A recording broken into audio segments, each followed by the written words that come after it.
Hello நண்பா, இந்த வீடியோவில் நம்ம ஃப்ரீ ஃபயரை எப்படி ப்ளூ ஸ்டாக்ஸ் இல்லாமையே வெறும் கூகுள் ப்ளே கேம்ஸை வச்சு ஏற்றுறதுன்னு பார்க்க போகிறோம். வாங்க வீடியோக்குள்ளே போகலாம்.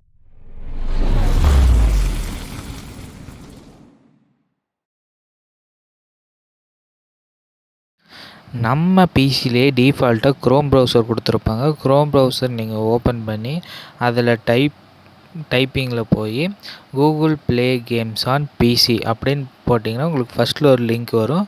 அந்த லிங்க்கை நீங்கள் கிளிக் பண்ணி உள்ளே போயிட்டீங்கன்னா இங்கே கீழே டவுன்லோட் பீட்டான்னு ஒரு ஆப்ஷன் இருக்கும். அதை கிளிக் பண்ணி டவுன்லோட் பண்ணிக்கோங்க. டவுன்லோட் பண்ணிங்கன்னா உங்களுக்கு மேலே அந்த ஏரோ மார்க் டவுன்லோட் ஆயிரும். இப்போ நீங்கள் அதை கிளிக் பண்ணி உங்கள் ஹோம் பேஜில் ஒரு இது ஓப்பன் ஆகும். அதை போய் நீங்கள் இன்ஸ்டால் பண்ணிக்கோங்க. எஸ் கொடுத்து உள்ளே போய்க்கோங்க. இப்போ இங்கே டவுன்லோட் ஆகும். எனக்கு இங்கே டவுன்லோட் ஆகலை. என்னென்ன இது ஏற்கனவே டவுன்லோட் பண்ணங்காட்டி எனக்கு டவுன்லோட் ஆகலை. ஸோ நீங்கள் டவுன்லோட் பண்ணிவிட்டு உங்களுக்கு வர ப்ரொசீஜர் எல்லாமே இருக்கும். அதெல்லாம் அக்செப்ட் பண்ணிவிட்டு உங்களோட மெயில் ஐடி, அதாவது உங்கள் கூகுள் ஐடி இதில் சைன்இன் பண்ணி உள்ளே வந்துடுங்க. இப்போ நான் க்ளோஸ் பண்ணி இந்த டேப் விட்டு நான் உங்களுக்கு ஆப் போகிறேன். இதில் எந்த லேகுமே இருக்காது. ஸோ தட் நீங்கள் இது ஈஸியாக விளாட்லாம்.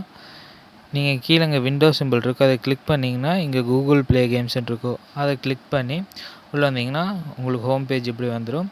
இதில் உங்களுக்கு என்ன கேம் வேணுமோ இங்கே டைப்பிங்கில் போய் ஃப்ரீ ஃபயர்னு டைப் பண்ணிக்கலாம். இப்போ நம்ம கீழே இங்கே ஃப்ரீ ஃபயர் இருக்குது. அதை கிளிக் பண்ணி நம்மளுக்கு இங்கே இன்ஸ்டால் ஆப்ஷன் காட்டும். இதை நான் ஏற்கனவே இன்ஸ்டால் பண்ணிவிட்டேன். ஸோ அதுட்டு எனக்கு ப்ளேங்கிற ஆப்ஷன் காட்டுது. நான் ப்ளேவை கிளிக் பண்ணி உள்ளே போய்க்கிறேன். நீங்கள் என்ன டவுன்லோட் பண்ணாலும் உங்களுக்கு அந்த சைடில் ஃப்ரம் யுவர் லைப்ரரின்னு சைடில் உங்களுக்கு எல்லாமே வந்துடும். இப்போ நம்மளுக்கு இது வந்துருச்சு. இப்போ நம்மளுக்கு பெரிய ஸ்க்ரீன் வேணுன்னா F11 கொடுத்து பிக் ஸ்க்ரீன் பண்ணிக்கலாம்.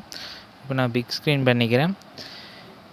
உங்களுக்கு இதில் எந்த லேகுமே இருக்காது. ஈஸியாக டவுன்லோட் ஆகும். நீங்கள் ரவுட்டர் வச்சுருந்தாலும் பரவாயில்ல, இல்லை ஒய்ஃபை உங்கள் ஃபோன்லேருந்து ஹாட்ஸ்பாட் கொடுத்தாலும் பரவாயில்ல, ஈஸியாகவே உங்களுக்கு டவுன்லோட் ஆகிக்கும். இப்போ நீங்கள் கன்ஃபார்ம் எப்படி ஃப்ரீ ஃபயர் உங்கள் ஃபோனில் விளையாடுவீங்களோ அதே மாதிரி கன்ஃபார்ம் எல்லாமே கொடுத்து விளையாடலாம். இது உங்களுக்கு கண்ட்ரோல் பண்ணுறது ஈஸி தான். கண்ட்ரோல் எல்லாமே உங்களுக்கு உள்ளேயே கொடுத்துருப்பாங்க. ஸோ தட் நீங்கள் ஈஸியாக கண்ட்ரோல் பண்ணிக்கலாம். இவ்வளோதான் ஸ்டெப்பு, மற்றபடி வேறு எந்த ஸ்டெப்புமே கிடையாது. நீங்கள் உங்களோட ஃப்ரீ ஃபயர் ஐடியை இந்த சிஸ்டமோட பைண்ட் பண்ணி வச்சுக்கோங்க. ஸோ தட் உங்களுக்கு ஈஸியாக இருக்கும்.